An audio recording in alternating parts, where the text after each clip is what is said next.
ایک مشہور ڈاکٹر سے ملاقات۔ میں نے پوچھا کہ اچھی صحت کا راز کیا ہے؟ کہنے لگے بس بیمار نہ پڑو۔ میں نے کہا کہ یہ تو ہمارے بس میں نہیں ہے۔ ہنستے ہوئے کہنے لگے بالکل ہے۔ میں نے کہا آپ بتائیے، میں بالکل عمل کروں گا۔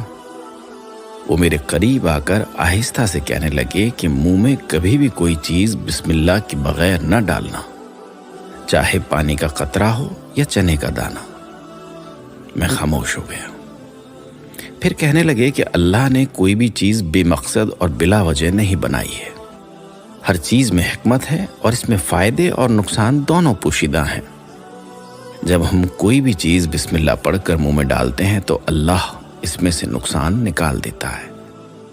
ہمیشہ بسم اللہ پڑھ کر کھاؤ پیو اور دل میں بار بار اللہ کا شکر ادا کرتے رہو، کبھی بیمار نہ پڑو گے۔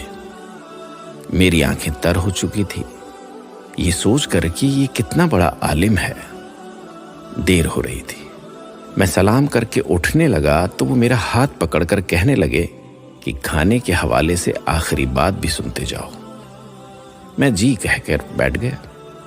کہنے لگے اگر کسی کے ساتھ بیٹھ کر کھانا کھا رہے ہو تو کبھی بھول کر بھی پہل نہ کیا کرو، چاہے کتنی بھی بھوک لگی ہو۔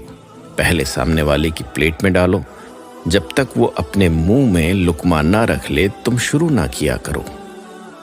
میری ہمت نہیں ہو رہی تھی کہ اس کا فائدہ پوچھوں، لیکن وہ خود ہی بتانے لگے تمہارے کھانے کا صدقہ ادا ہو گیا اور ساتھ ہی اللہ بھی راضی ہوا کہ تم نے پہلے اس کے بندے کا خیال کیا۔ یاد رکھو، کھانا جسم کی اور بسم اللہ روح کی غذا ہے۔ اب بتاؤ، تم ایسے کھانے سے بیمار پڑ سکتے ہو؟